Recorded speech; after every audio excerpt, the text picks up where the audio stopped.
Shalom hermanos, Baruch Hashem, estamos una vez más estudiando la porción semanal. En esta ocasión estudiaremos la porción número 41 que corresponde a esta semana y es la porción de Pinhas, que quiere decir boca de serpiente. Y bueno, esta porción abarca desde el números 25:10 hasta el 29:40. Bien, si recordamos esta porción nos menciona un poco de cómo va a iniciar esta porción desde la anterior. Si nosotros nos regresamos un poco yo se los leo hermanos, al maftir de la última porción, dice: cuando lo vio Pinhas, hijo de Eleazar, hijo de Aarón, el sacerdote, se levantó en medio de la congregación y tomó una lanza en su mano y fue tras el hombre de Israel. Entró en la tienda de la prostitución y los traspasó a los dos, al hombre de Israel y a la mujer por su vientre. Así fue detenida la plaga sobre los hijos de Israel, y los que murieron por la plaga fueron 24,000. ¿Alguien recuerda de qué está hablando de esta parte de la porción anterior? De los 24,000. Bueno, está hablando del pecado que comete el pueblo de Israel. La porción anterior nos habla de Balac y Bilam, del brujo y del rey. Pero más adelante, después de que ninguna maldición de Bilam llega al pueblo de Israel, nos habla de que ellos empiezan a prostituirse con las mujeres del pueblo de Moab. Moabitas. Y de hecho, el Shabbat anterior estudiamos un poco de eso y de cómo pasan de un estado de solo de esos pecados de impureza sexual y de esa prostitución con las mujeres de Moab a la idolatría hacia el dios que ellos tenían, que era Baal Peor. ¿Sí? Bala. No, Baal Peor. Él era el dios que los moabitas idolatraban. ¿Sí? Que de hecho es lo mismo que en la última porción, en lo último de Balac. Dice: y Moshe dijo a los jueces de Israel: cada uno de ustedes mata a sus hombres que se unieron a Baal de Peor.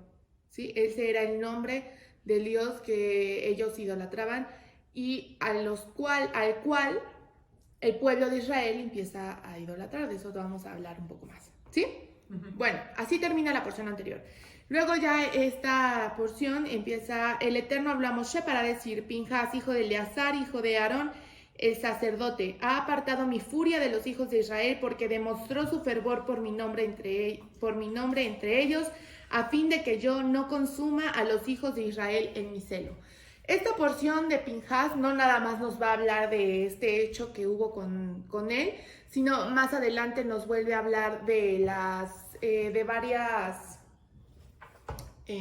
ofrendas que se daban en Shabbat, en Rosh Hashanah, en Pesach. Nos va a hablar de todo eso, ¿sí? Algunos de los temas de la porción es el pacto que hace Dios, eso está en lo primero, el pacto que hace el Creador con Pinhas, el pacto de paz y el sacerdocio para él y su familia, el censo del pueblo, otra vez, después de la plaga, vuelven a hacer un censo después de la muerte de los 24,000, la forma en la que se asignará la tierra a cada tribu y familia. También nos cuenta la historia de las hijas de Zelofhat, que son las que van y dicen: mi padre ha muerto, no tenemos hermanos, dennos a nosotros las tierras que a él le pertenecen. Entonces nos habla sobre las leyes de herencia, vienen en esta porción. La orden de Moshe para que vea la tierra desde lejos, pues ya sabe que no va a entrar a la tierra prometida. La designación de Yoshua para que dirija al pueblo, aquí nos habla también de cuando Moshe pone sus manos sobre él para que reciba parte de ese espíritu y pueda guiar al pueblo, y los sacrificios diarios y festivos, ¿sí? Entonces es una porción bastante amplia, sin embargo nos vamos a concentrar en Pinhas, ¿sí?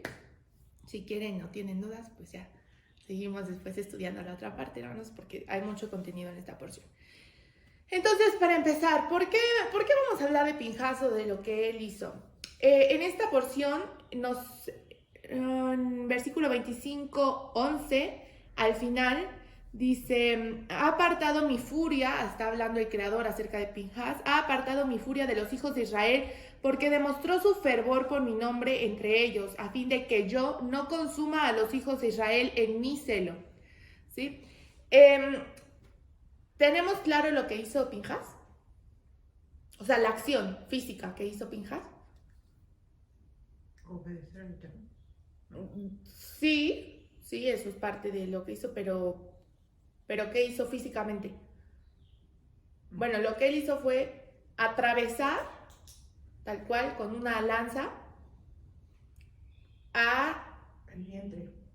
el vientre de Cosbi, que era la mujer, y Simri, que era el hombre de Israel. Eso es muy importante, el hombre de Israel.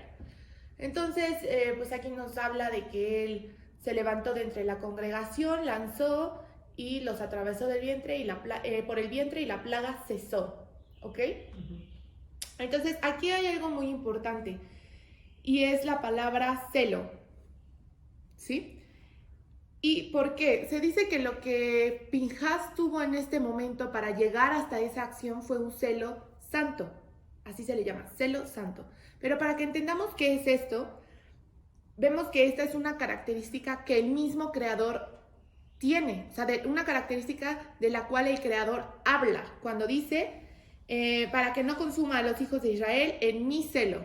O sea, está hablando de que el creador tiene un celo. Pero, ¿qué es esto? ¿O qué es celo? ¿O qué es celar, por ejemplo? En lo que nosotros normalmente lo relacionamos. Pues sí, hermanos, como cuando hay parejas, ¿no? Y que tienen celos entre ellos. Es normalmente lo que nosotros relacionamos con celos. ¿Cómo son esos celos? ¿O qué son esos celos?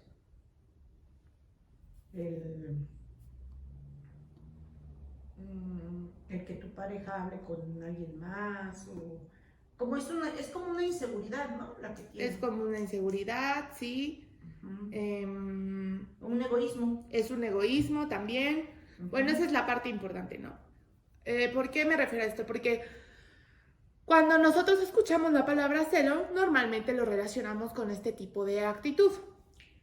Sí, no quiero que, por ejemplo, mi pareja hable con nadie más, ni que vea a nadie más, ¿no? Eso es una actitud muy egoísta. Pero no nada más pasa en la pareja, también a veces hay celos de la familia, celos de lo que otra persona posee, o sea, ese tipo de celos.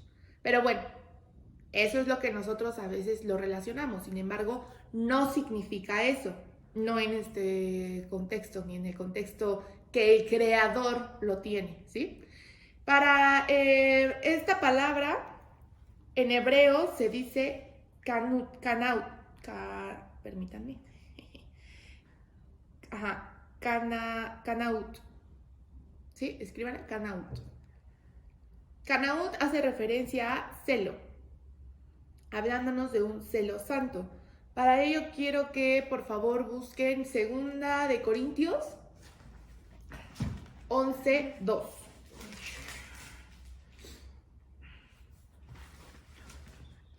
Segunda de Corintios 11:2.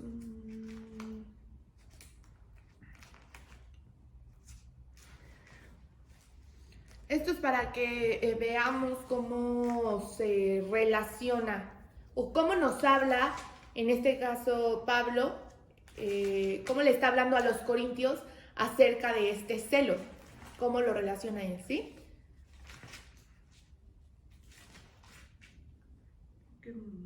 Segunda de Corintios 11:2.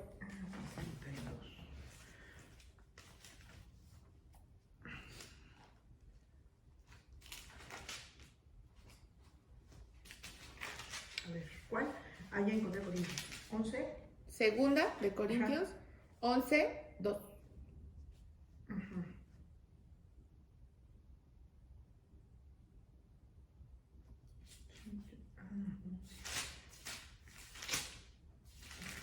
Tengo que 11:2.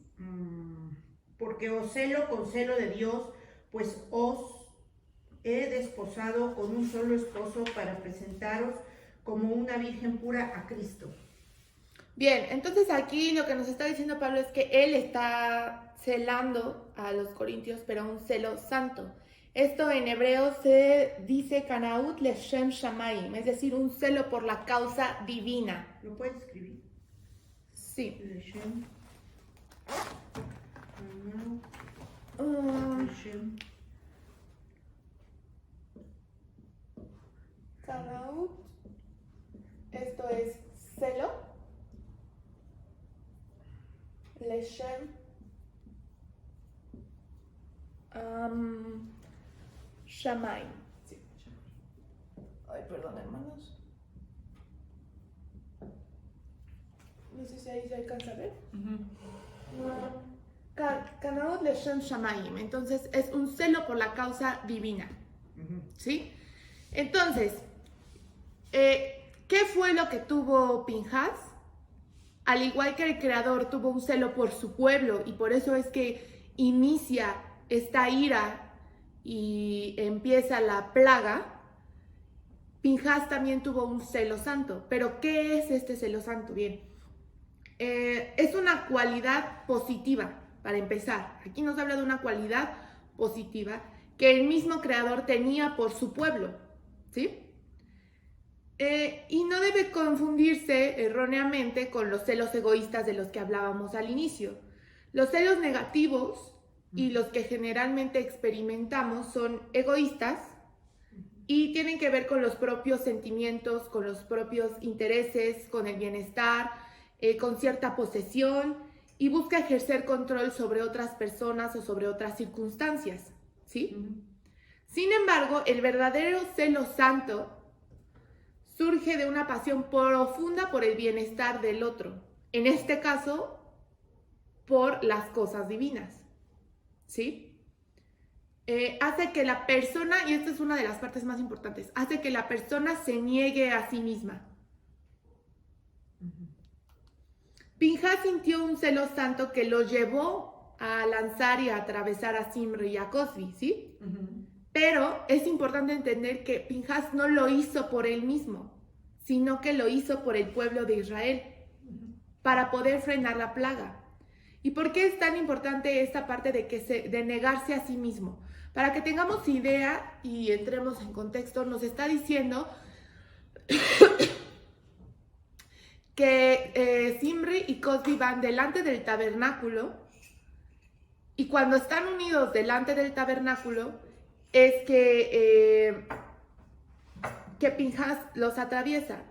Y hay que entender que estamos hablando de que Zimri era un príncipe de Israel. Nos dice que era príncipe hijo de Shmuel, ¿sí? Él era un príncipe. Y nos está diciendo que Cosbi era una princesa también. Entonces, ya no era nada más como que cualquier persona. Esto podía traer una consecuencia grave para el pueblo de Israel también, no nada más para Pinhas. Pero lo importante de esto es que Pinhas fue capaz de ver más allá. O sea, el celo y el valor que tuvo para hacerlo fue más grande que su ego, ¿sí? Es por ello que se negó a sí mismo, porque sabía que la ira del creador ya era tanta y que lo que estaba pasando delante del tabernáculo era una falta contra la divinidad del creador mismo. Es por ello que él actúa de esta manera, ¿sí? ¿Hasta aquí vamos claros? Sí. Bien, entonces ya entendimos la diferencia entre el celo y lo que se escribe en la Torah como celo santo, ¿sí? Y que esto fue algo que llevó a Pinhas a actuar, el celo santo. Sin embargo, aquí yo les preguntaría, ¿creen que Pinhas actuó de manera impulsiva o no? Bueno, si lo vemos de una manera así racional, pues a lo mejor se podría decir que sí. Pero pues no, porque pues al final de cuentas el Eterno sabe todo, entonces sabía que así iba a ser. No. Sí. Exactamente, de una manera como más lógica y así como lo va leyendo uno, pareciera que a Pinhas de repente se le ocurrió, se paró y los atravesó, ¿no? Y fue algo muy impulsivo. Sin embargo, esto no pasó de esta forma. Dice, el hecho, o sea, todo lo que pasó para llegar a este punto, anótenlo hermanos, se los voy a describir. En primer lugar, el pueblo de Israel comienza a prostituirse y asimilarse con las mujeres de Moab. ¿sí? O sea, eso fue lo que inició. Ellos, los hombres, que en este caso nos habla del pueblo en general, es decir, quizás que no eran líderes, no eran, o sea, eran de la mayoría del pueblo, pues. Ellos son los que empiezan a prostituirse y a asimilarse a las mujeres de Moab. Esto es importante, ¿no? Ya no nada más se prostituyen con ellas, sino que se empiezan a asimilar con ellas. Esto es lo primero que pasa. Luego, el pueblo participa en los sacrificios paganos y come de ellos. Esto es el segundo punto. En tercer lugar, el pueblo se arrodilla ante los dioses de Moab. ¿Sí? Y finalmente, Israel se apega a la idolatría de Moab. Entonces, si recuerdan, en el Shabbat pasado, la pastora nos hablaba de cómo es que, o sea, de todos los actos que ellos hicieron cuando empiezan a idolatrar a Baal de Peor, ¿sí? Bueno, pero aquí hubo un salto. O sea, ¿en qué momento fue que se encendió la ira del Creador? No fue desde que ellos empiezan a prostituirse. O sea, lo que quiero que entendamos es que fue una cadena de sucesos que iba en aumento. Entonces, pasan de solo prostituirse con ellas a que se arrodillen delante de los dioses de Moab y finalmente a que empiecen a pegarse y a practicar esa idolatría. O sea, ya no nada más era algo esporádico para poder estar con las mujeres de Moab. Ya empiezan a asimilarse hasta el punto de practicar esa idolatría, ¿sí?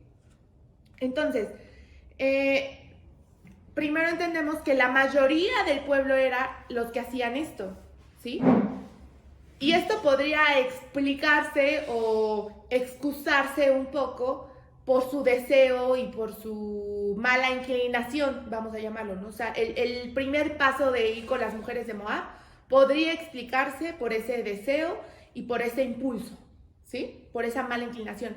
Sin embargo, cuando llegan al punto más grave de la idolatría, eso ya no era nada más sus deseos o sus pasiones, ya involucraba todo un pensamiento, toda una conciencia, un conocimiento, ¿sí? Ya una repercusión aún más grande. Además de que quienes llegan ya hasta este punto, ya no era la mayoría del pueblo, empiezan a ser líderes. ¿Cómo sabemos esto? Porque el mismo Zimri era un príncipe, es decir, él ya era un líder, ¿sí? Entonces, esto nos habla de cómo escaló, digamos, desde algo que hacía todo el pueblo y era así, hasta una práctica totalmente consciente que además ya era practicada por los líderes de Israel. ¿Sí? ¿Dudas hasta aquí? No. Esto nos enseña que para empezar el Creador fue paciente. O sea, el Creador fue paciente y misericordioso y no hizo nada.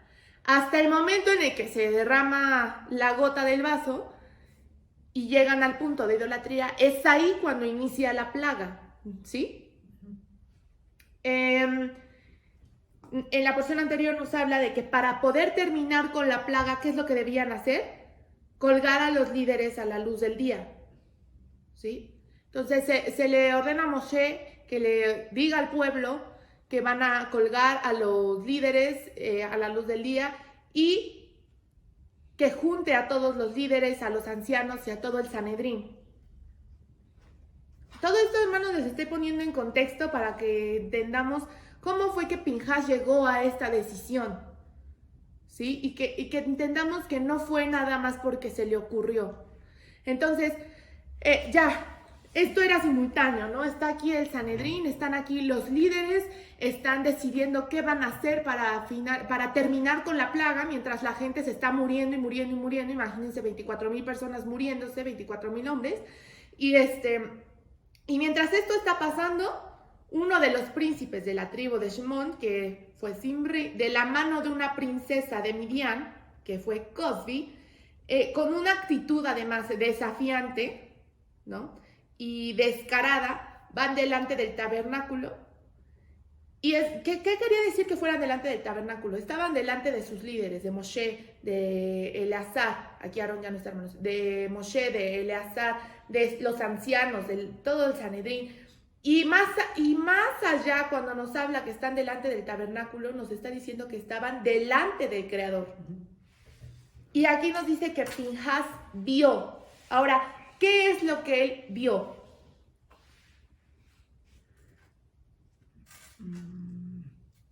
¿No lo llamó? No. O sea, él, lo que uno podría pensar que vio, pues fue a Zimri y a Cosby, ¿no? Pues es lo que te está diciendo que está pasando delante de la gente. Pero no, lo que él vio no es que Zimri y Cosby estaban ahí. Lo que él vio es que nadie estaba haciendo nada. ¿Sí?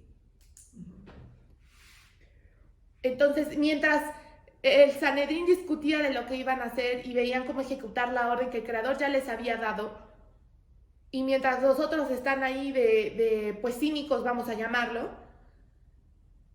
lo que Pinhas vio es que nadie estaba haciendo realmente nada y la gente se seguía muriendo. Entonces, hasta después de todo esto, Pinhas, que tenemos que identificar que era un hombre de los más jóvenes, al decir que era nieto de Aarón, o sea, dice hijo de Eleazar, hijo de Aarón, es decir, era nieto de Aarón, era de los jóvenes que estaban ahí entre el Sanedrín. Entonces, él después de esto todavía espera a que sus líderes hagan algo. Y cuando otra vez ve que nadie hace nada, hasta ese momento es que él se pone de pie y los mata. ¿Sí? Ahora, la actitud de Pinhas no fue un acto impulsivo. Esto es lo que quiero que entendamos. No fue un acto impulsivo, producto de su sentimiento o de su fanatismo porque muchas veces se habla de eso, ¿no? Fue un acto bien pensado y lógico. Es por eso que realmente la plaga paró.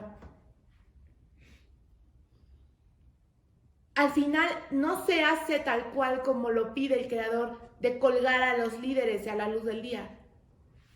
Pero entonces, si no fue eso lo que se hizo, ¿por qué sí paró la plaga? Porque Pinhas, porque él vio, porque al final él fue el único que hizo lo que Moshe, en el nombre de Dios, ordenó hacer. ¿Sí?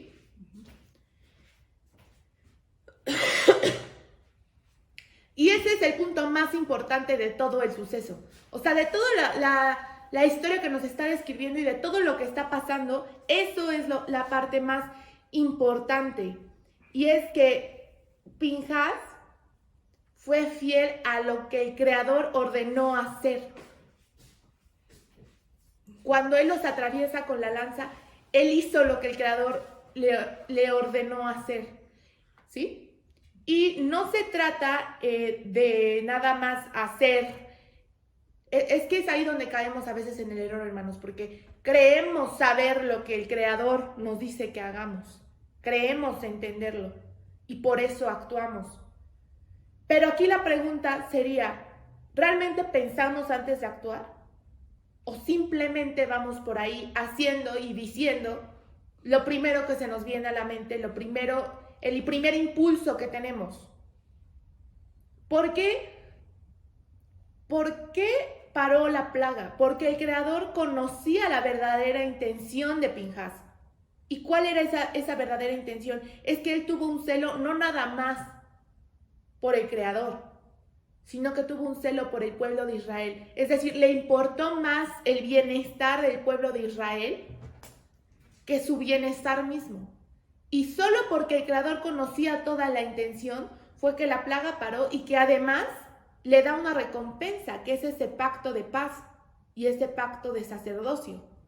¿Sí? Entonces, esta porción, esta energía de toda esta semana y de este Shabbat, nos conecta con la energía que tenía Pinhas, es decir, con pensar antes de actuar. ¿Sí? Evitar reaccionar a las circunstancias. Y esto escríbalo, hermano. Escríbalo. Nuestro comportamiento reactivo nos desconecta de la paz y la luz.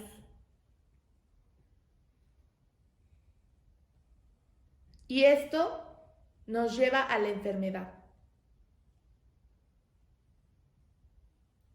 Entonces, ¿con qué nos vamos a quedar esta semana? Bueno, a ver, dígame usted, hermano. Y esto nos lleva a la enfermedad. Ajá.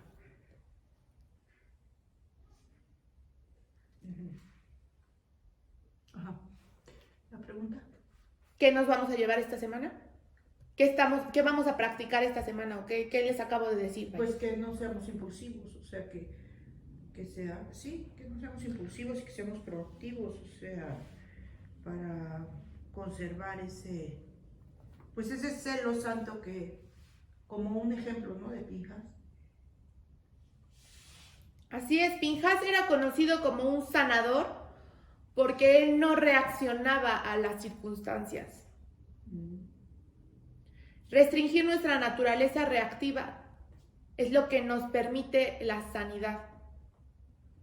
Sin restringir nuestra naturaleza, ese cambio no puede generarse. ¿Y qué es esa naturaleza o qué es ese comportamiento reactivo? Un ejemplo, hermanos, de cómo se manifiesta en nuestras vidas ese comportamiento reactivo. Pues el no actuar de manera impulsiva. Sí, ¿no? Que voy en el tráfico y ya se me cruzó uno y ¡ah! No, ya dices. O llega alguien y te hace una observación de de un comportamiento tuyo, y en lugar de enojarte y decir cosas, pues lo aceptas, lo reflexionas y ya, ¿no? Eso es ser... Y suena bien fácil, lo aceptas, lo reflexionas y ya. Pues no. Pero no, al final, lo que esta semana, recuerden que esta conciencia o esta energía que viene en la semana es como un shot, como un así de energía que nos levanta, que nos impulsa a que trabajemos en eso, ¿sí? Porque el Creador nos va a brindar esa ayuda para trabajar en ello. Entonces, hemos venido trabajando muchas cosas, pero esta semana especialmente trabajemos en eso, en pensar antes de actuar, en no ser impulsivos, en no dejarnos llevar con lo primero que nos viene, ¿sí? Dice en la primera de Pedro 1:13, por eso, con la mente preparada para actuar y siendo sobrios, pongan su esperanza completamente en la gracia que les es traída en la revelación de Yeshua HaMashiach. Entonces nos está diciendo, prepara tu mente antes de actuar, siendo sobrios. ¿Qué quiere decir esto? O sea, a veces, como dicen, ¿no? Estamos en el calor del momento y somos incapaces de ver las cosas con claridad. Por eso, pasa algo, te enojas, date un momento, o sea, respira, ¿no? Porque luego nos seguimos con toda la inercia. Dice, pongan su esperanza completamente en la gracia que les es traída. Pero ¿cómo nos es traída esa gracia? De la revelación de Yeshua HaMashiach. Entonces, no sabes, piensa antes de actuar. ¿Y qué es lo que vamos a pensar antes de actuar? O sea, porque no es un pensar antes de actuar, porque esto se puede interpretar así, ¿no? Yo ya me enojé y ya le voy a gritar.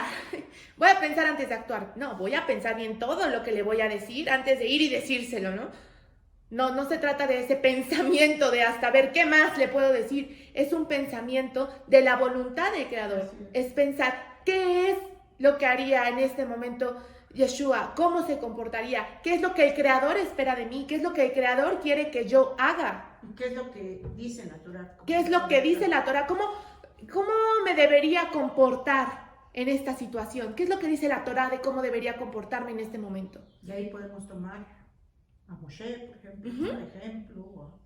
A Pinhas, a Bilam, todos los que hemos venido, a Yitro, Abraham, Yitzhak, todos ellos, ¿no? Porque al final son ejemplos que nos ayudan a entender quizás cómo se comportaban las personas.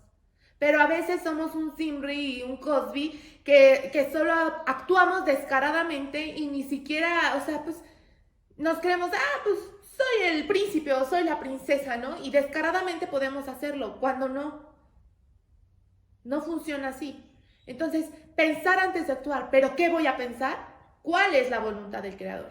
Entonces, ¿qué es lo que el Creador espera de mí? ¿Qué pensó Pinhas en ese momento? Nadie está haciendo nada. Nadie está haciendo nada, pero el nombre del Creador, el lugar santo, está siendo violentado, está siendo ultrajado, o sea, están pasando todo límite. Ya pasamos todo límite, ¿no? Y lo que el Creador quiere es que esto pare. Eso fue lo que pensó Pinhas. Bueno, entre muchas cosas, ¿no, hermano? ¿Sí? Ahora dice, en 2 de Pedro 1, del 5 a 7, vosotros también, poniendo toda diligencia por esto mismo, añadid a vuestra fe, escriba la cita, hermano, 2 de Pedro 1, capítulo 1, del 5 al 7. Vosotros también, poniendo toda diligencia por esto mismo, añadid a vuestra fe virtud, a la virtud conocimiento, al conocimiento dominio propio, al dominio propio paciencia, a la paciencia piedad, a la piedad afecto fraternal y al afecto fraternal amor. Entonces, hermanos, aquí nos está diciendo cómo comportarnos, ¿no? Y que efectivamente empezar a tomar decisiones, de pensar antes de actuar, no es nada más, voy a pensar y ya luego hago. No, es un proceso, y es un proceso que involucra todas estas cualidades. Y que cuando en esta cita nos dice, y al conocimiento, dominio propio. ¿Qué quiere decir esto?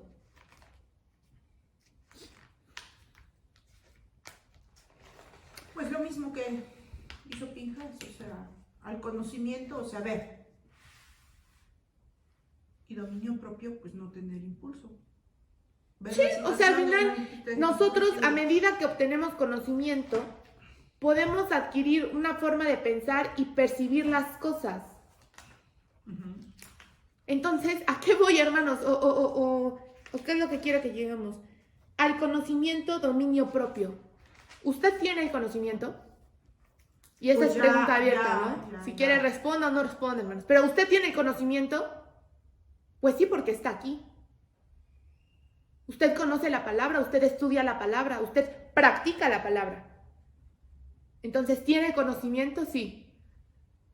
¿Y a eso qué le va a venir? El dominio propio. ¿Y qué es el dominio propio? Es restringir ese impulso natural de reaccionar. Es restringir esa naturaleza reactiva. Hermanos, ¿se ha preguntado por qué tenemos, y eso ya lo habíamos mencionado cuando hablamos de la Lashon Hara? Recuerdan que decíamos que la lengua es el único músculo que no se cansa. Pero ¿se ha preguntado por qué tiene 2 ojos, 2 orejas y solo una boca? Porque debe de haber restricción de la boca.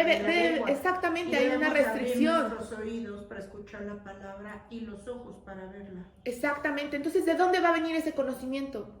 Va a venir de los ojos y del oído. Y no hablo solo de un nivel físico, no. O sea, hablo de esos ojos espirituales, de esos oídos espirituales. ¿Y cómo se va a manifestar? Por medio de mi boca. ¿Pero qué voy a hacer? Dominar mi boca, dominar mis palabras. Piense en esta semana. Y llevamos 3 días de la semana. Pero bueno, si ya de aquí a Shabbat, bueno. Piense en estos días, con sus palabras, a cuántas personas quizás ya afectó. Con sus actos, a cuántas personas quizás ya afectó. Con sus impulsos y con sus comportamientos reactivos, a cuántas personas, vamos a decir, ya se pasó a atraer. Tal cual. Porque esto también lo vimos en las porciones anteriores. A veces es bonito pensar que lo que uno hace no afecta a nadie más y, pues qué importa que lo haga, nada más me afecta a mí y luego ni me pasa nada, ya que me pase nada. No, hermano, lo que usted hace también afecta a su familia, a su congregación, a los que están a su alrededor. Entonces, cuando piense antes de actuar, no piense nada más en usted. Piense en las consecuencias que puede traer hacia los demás. Y si usted tiene el conocimiento de que lo que está haciendo no es lo que el Creador espera de usted, entonces tenga dominio propio y pare un momento, tengamos dominio propio y paremos. Pero a veces, o sea, yo no digo que esto sea fácil, hermanos. Voy a dominarme, voy a dominar mi enojo, voy a dominar mi ego, voy a dominar mi lengua, voy a dominar incluso hasta el pensamiento. Dice, a medida que obtenemos conocimiento, podemos adquirir otra forma de pensar. Eso es lo que estamos buscando, ¿no? Que por medio del conocimiento de la escritura se vaya transformando nuestra forma de pensar, porque si no estamos transformando nada, entonces, ¿para qué estamos adquiriendo este conocimiento, hermanos? Estamos adquiriendo información, no conocimiento. Entonces, si adquirimos otra forma de pensar, empezamos a percibir las cosas de otra forma. Y esa forma de pensar es la que trabaja en nuestras emociones y sentimientos. Si recordamos un poco del árbol de la vida, hermanos, no es casualidad que la luz va bajando de esa forma. Y aplíquelo a usted mismo, véalo en su cuerpo. Las emociones las tenemos en toda esta parte, ¿no? En todo el torso. Y el pensamiento, sabemos que viene del corazón, pero pues aquí cuando hablamos de Jokma Binah, ¿no? De ese pensamiento, de esa inteligencia, de esa sabiduría que pasa a ser conocimiento y va bajando. Lo que pasa aquí se va manifestando, hermanos. Entonces a veces, ¿por qué nos duele el estómago? Eso vino de una emoción, eso provino de una emoción. ¿De qué emoción? Por ejemplo, del enojo. Ahora, ¿de dónde vino ese enojo? De un pensamiento, porque quizás yo vi algo y entonces empecé aquí a pensar, no, es que hubiera hecho esto y hubiera dicho esto, y entonces ¿dónde se manifiesta? En mi emoción. Entonces, desde mi pensamiento se está afectando mi emoción y mi acción. Si tenemos ese dominio propio, ¿dónde viene? Al pensamiento. Sí, entonces, empezar a dominar nuestros pensamientos. ¿Sabe cuántos pensamientos pasan por su mente, hermano, diariamente? Millones. Así, millones de pensamientos. Pero todo el tiempo, o sea, no es algo que controlemos. Hablo en este plano, no es así, no. Pasan y pasan y pasan y pasan y pasan. Y a veces los que manifestamos o los que creemos que estamos pensando es en realidad porque es un pensamiento muy recurrente. Entonces, cuando ahora se dice mucho, ¿no? De pensar positivo y no sé qué. Y sí, pues tienen razón. Porque si entre más ejercites tus pensamientos para esa positividad, para esa luz, para estar, ponte a pensar. Voy a pensar antes de actuar, voy a pensar antes de actuar, voy a pensar antes de actuar. Esos otros pensamientos negativos siguen pasando sobre tu mente. Pero dominarlos es ejercitar eso y seleccionar aquellos pensamientos que vas a permitir que se manifiesten en tus emociones y finalmente en tu actuar, ¿sí? Entonces se dice que nuestros sentimientos son reacciones físicas de nuestros pensamientos. ¿Cómo se siente el día de hoy? ¿Ya sabe cómo se siente? Bueno, ahora, ¿qué ha estado pensando el día de hoy? ¿Qué estuvo pensando ayer? ¿Sí? Y bueno, finalmente, a todo esto vino una recompensa, hermanos, una recompensa para Pinhas. Y no solo por... Esta recompensa vino por su actuar. Pinhas fue una persona pragmática, una persona que entendía la voluntad de Dios y que la tenía en primer lugar, la voluntad del Creador, ¿sí? La tenía clara y actuó con valentía. Actuó sin temor a los demás, simplemente con ese respeto y celo hacia el Creador. Entonces él actuó con valentía y él celó al Creador y al pueblo. Es por ello que finalmente a él le vienen estos dos pactos. Por haber celado al Creador, o sea, por haber celado las cosas divinas, le viene como recompensa, Hashem le otorga un pacto de sacerdocio para él y toda su descendencia, toda su familia. Y pues esto es un honor, ¿no? Para Pinhas y su familia, al final de cuentas. Y finalmente, por la actitud que él manifestó para con el pueblo, viene el pacto de paz. Estas dos recompensas que le otorga el Creador fue por eso, porque ese celo divino, ese celo santo fue hacia él y hacia el pueblo. Entonces, hermanos, esta semana lea la porción, porque recuerde que con el hecho de leerla usted ya está recibiendo. Con el hecho de estarla escuchando ahorita también usted ya está recibiendo. Pero esfuércese esta semana. Estamos también a punto de entrar a estas semanas que, si bien podrían parecer oscuridad, pueden revelar más luz. Pero para revelar más luz también es necesario que trabajemos, hermanos.